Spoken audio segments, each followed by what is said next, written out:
Sarah Thompson stood in her new kitchen, running her fingers along the smooth granite countertop she'd dreamed about for 5 years. After 1,825 days of overtime shifts as a software developer, countless declined dinner invitations, and living in a tiny studio apartment, she'd finally done it. At 32, she was a homeowner in the prestigious Oakwood Estates community. The morning sun streamed through large windows, casting warm patches across the hardwood floors. Sarah sipped her coffee, taking in the peaceful view of her perfectly manicured lawn. The neighborhood was everything the real estate agent had promised. Quiet, well-maintained, and just 15 minutes from downtown. Another perfect morning in paradise, she whispered to herself, scrolling through her phone to admire the photos she'd taken of every room. Each one represented a piece of her achievement, from the spacious primary bedroom to the home office where she'd continue her remote work. The serenity of her morning ritual was interrupted by a sharp knock at the front door. Sarah wasn't expecting any visitors, especially not at 8:30 a.m. on a Tuesday. When she opened the door, she found herself face-to-face with a woman in her late 50s, wearing a crisp white tennis outfit and a stern expression that seemed permanently etched into her features. "Good morning," the woman said, her voice carrying a forced pleasantness. "I'm Linda Blackwood, president of the Oakwood Estates Homeowners Association. I noticed you moving in last week." Sarah smiled warmly, extending her hand. "Nice to meet you. I'm Sarah Thompson. I'm so happy to be part of this beautiful community." Linda ignored the outstretched hand, instead pulling out a tablet from her designer tote bag. "Yes, well, there seems to be some confusion. I don't have any record of your rental application being approved by the board." Sarah's smile faltered. "Rental application? There must be a mistake. I purchased this home. I closed 2 weeks ago." Linda's perfectly penciled eyebrows arched higher. "That's impossible. These homes are exclusively handled through our approved rental program. I'll need to see your documentation immediately." "I have all my closing documents inside," Sarah replied, maintaining her composure despite the growing knot in her stomach. "Would you like to see them?" "Definitely," Linda said, stepping forward without waiting for an invitation. Her eyes swept across the interior, lips pursing as she took in Sarah's modern furniture and artwork. Sarah retrieved her folder of closing documents from her home office, presenting them to Linda with confidence. "Here's everything: the deed, closing statement, and my mortgage documentation." Linda flipped through the papers with increasing agitation, her French manicured nails tapping against each page. "These must be irregular. We have strict protocols about property transfers in Oakwood Estates. I've lived here for 20 years and we've never had, well, we have certain standards." "Standards?"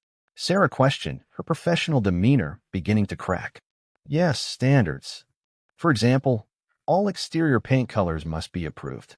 That garden flag you placed yesterday? Not approved. The welcome mat? Wrong dimensions. And your car really should be garaged, not parked in the driveway." Sarah took a deep breath. "I understand there are rules, and I'm happy to comply with legitimate HOA regulations. But I own this home, Mrs. Blackwood. I'm not a renter, and I've already reviewed all the HOA documentation." Linda's face hardened. "We'll see about that. Expect formal notices about your violations, and the rent is due on the 1st of each month." "Welcome to Oakwood Estates, Ms. Thompson." She turned sharply, her tennis skirt swishing as she marched down the front path.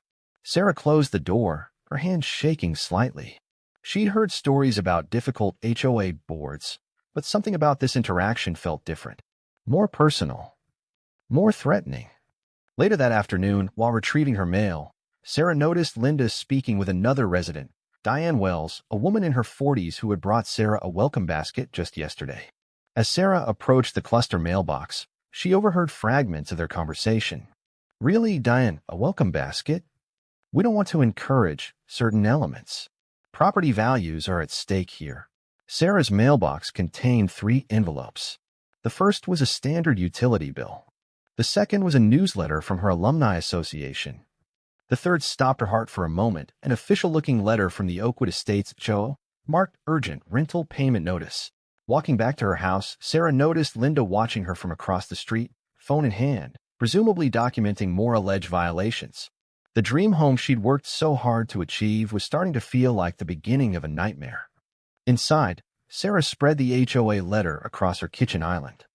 The document demanded $2,500 in monthly rent, Due immediately, with a handwritten note at the bottom. Failure to comply will result in immediate legal action and removal from the premises. Sarah's hands curled into fists, crumpling the edges of the paper. She'd faced discrimination before in her tech career, but this was different. This was her home, her sanctuary, her hard-earned piece of the American dream. As she stared at the fraudulent rental notice, something shifted inside her. Linda Blackwood had no idea who she was dealing with, and Sarah Thompson didn't back down from bullies, especially ones who abuse their power to mask their prejudice.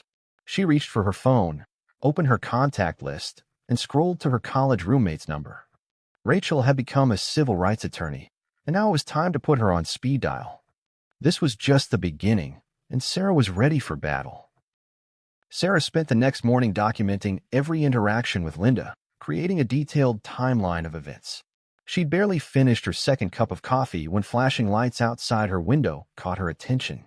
A police cruiser had pulled into her driveway, and Linda Blackwood stood nearby with a self-satisfied smirk. Officer Michael Roberts stepped out of his vehicle, adjusting his utility belt as he approached Sarah's front door. Before he could knock, Sarah opened it, maintaining her professional composure despite the fury building inside her. "Good morning, ma'am. I'm Officer Roberts. We received a report of trespassing at this address," he said, his tone neutral but his eyes watchful. "Trespassing?" Sarah repeated, her voice steady. "Officer Roberts, I own this home.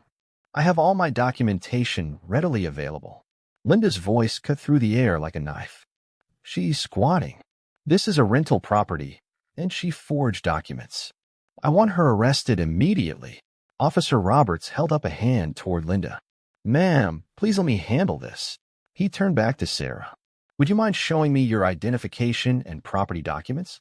"Of course," Sarah replied, retrieving her carefully organized folder. "I closed on this house 2 weeks ago. Here's everything: deed, closing documents, and my driver's license with this address." As Officer Roberts reviewed the paperwork, more neighbors emerged from their homes, drawn by the commotion. Among them was Thomas Anderson, a retired judge who lived 3 doors down, and his wife Eleanor. They exchanged concerned glances as they watched the scene unfold. Linda's voice grew shriller. "Those documents are fake. This neighborhood has never had. We have strict rental procedures. Check her criminal record." "Mrs. Blackwood," Officer Roberts interrupted, "these documents appear completely legitimate. I verified the deed through our database. Ms. Thompson is the legal owner of this property." "Impossible." Linda spat. "People like her don't live in Oakwood Estates. This is clearly a scam." The gathered crowd grew silent at Linda's obvious prejudice. Eleanor Anderson stepped forward, phone in hand, openly recording the interaction. "Linda, what exactly do you mean by people like her?" Linda's face flushed red. I mean people who can't possibly afford these homes. It devalues our properties." Thomas Anderson cleared his throat. "Linda, I was at the last 3 HOA board meetings. There was never any mention of rental-only policies. In fact, I don't recall you bringing any of this up during the standard review of home sales last month." More neighbors had gathered, and many had their phones out, recording Linda's increasingly erratic behavior. Sarah noticed Diane Wells, the welcome basket neighbor, typing furiously on her phone while speaking quietly to another resident. "Actually," Diane called out, "I've been doing some research. 3 other homeowners reported similar harassment from Linda in the past year. All minority buyers. All accused of being renters or trespassers." Officer Roberts turned to Linda. "Mrs. Blackwood, making false police reports is a serious offense. Additionally, harassment based on race or ethnicity is." "This is ridiculous." Linda interrupted. "I'm protecting our community. I have documentation proving this is a rental property." She fumbled through her designer bag, producing a stack of papers. Sarah stepped forward. "Those wouldn't be the same HOA documents you've been falsifying, would they, Linda?" The crowd murmured as Linda's face went pale. Sarah continued, "My friend at the county records office found some interesting discrepancies. The HOA bylaws you filed last month don't match the official versions from closing. You've been submitting altered documents." Thomas Anderson moved closer, his legal experience evident in his commanding tone. "Linda, as a board member, I never approve these changes. This is fraud." Officer Roberts took out his notepad. "Mrs. Blackwood, I think we need to document these allegations." And Ms. Thompson, if you'd like to file a harassment complaint. This is all a misunderstanding. Linda backpedaled, her tennis outfit suddenly seeming too tight as she tugged at her collar.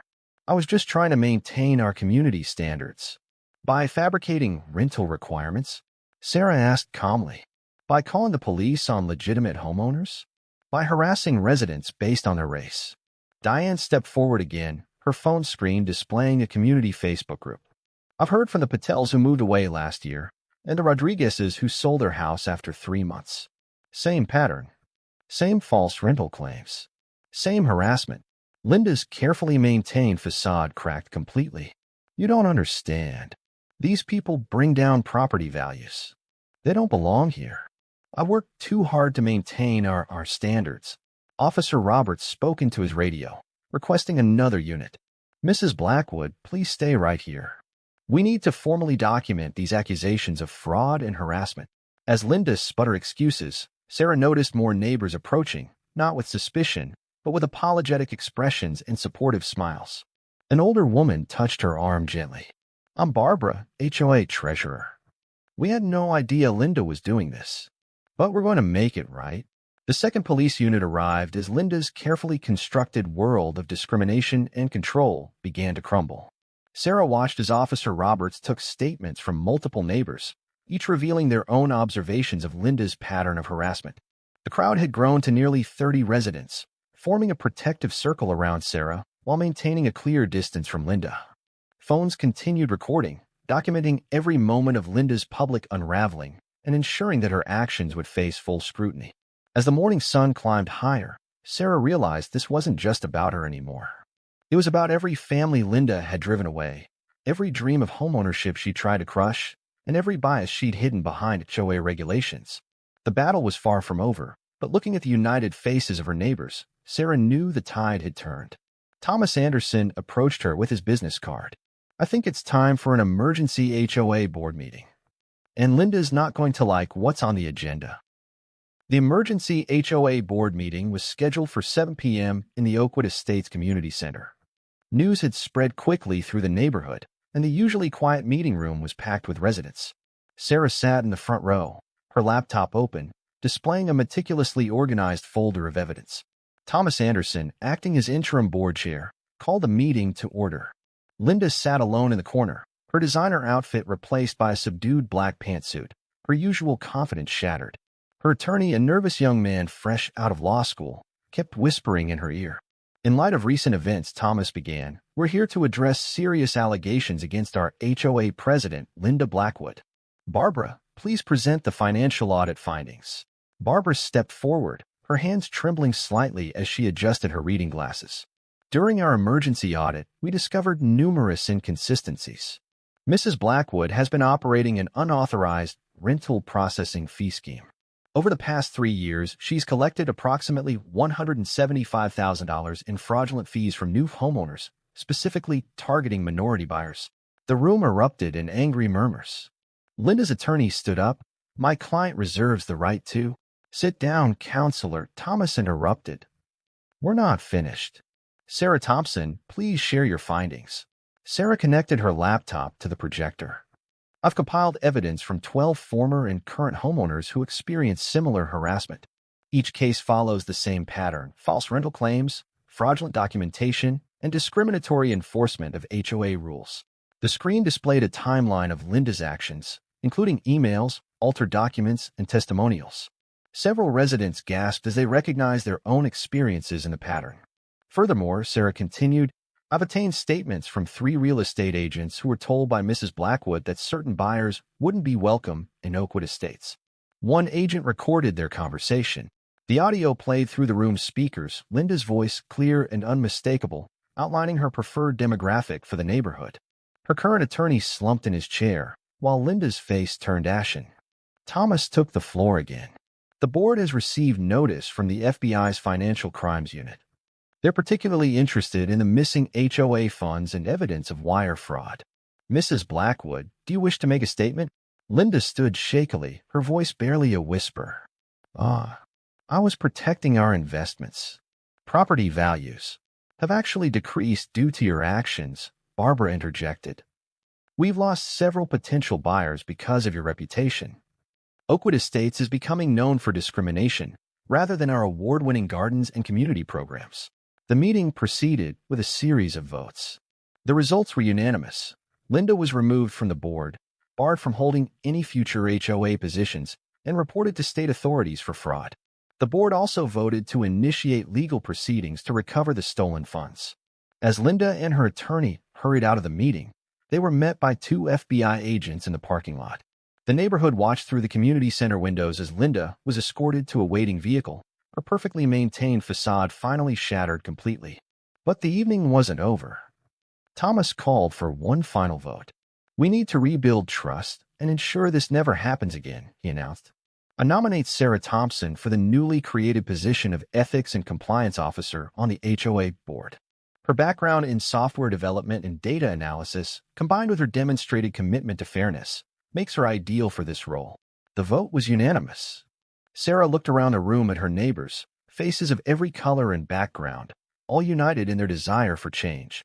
Diane Wells was already planning a genuine welcome committee. Barbara was organizing a community unity festival. The Andersons were drafting new HOA bylaws with clear anti-discrimination provisions. 3 months later, Sarah sat in her home office, reviewing the changes in Oakwood Estates. Property values had actually increased, attributed to the neighborhood's new reputation for inclusivity and strong community bonds. The story had made national news, leading to investigations of discriminatory HOA practices across the country. Linda's legal troubles had mounted. The FBI investigation revealed a decades-long pattern of financial fraud extending beyond Oakwood Estates. She'd been forced to sell her house, ironically, to a lovely family she would have once tried to exclude, and moved in with her sister in another state. The new HOA board, now diverse and transparent, had implemented Sarah's suggested digital system for tracking all requests and complaints, ensuring fair treatment for everyone. The quarterly newsletter featured stories celebrating the community's diversity, and the annual block party had evolved into a multicultural festival. Sarah's doorbell rang. It was Diane with another welcome basket, this time for a new family moving in next door. Together, they walked over to greet their new neighbors. No documentation required, no questions asked, just genuine warmth and community spirit. As they approached the house, Sarah noticed the sold sign being taken down. Where Linda had once seen a threat to her prejudiced vision, Sarah saw what Oakwood Estates truly was, a tapestry of families, stories, and dreams, each thread making the community stronger and more beautiful. The new neighbors opened their door to find a group of smiling faces, welcome baskets, and open hearts. This was the real Oakwood Estates, and every day, it was becoming more like the home everyone deserved to have.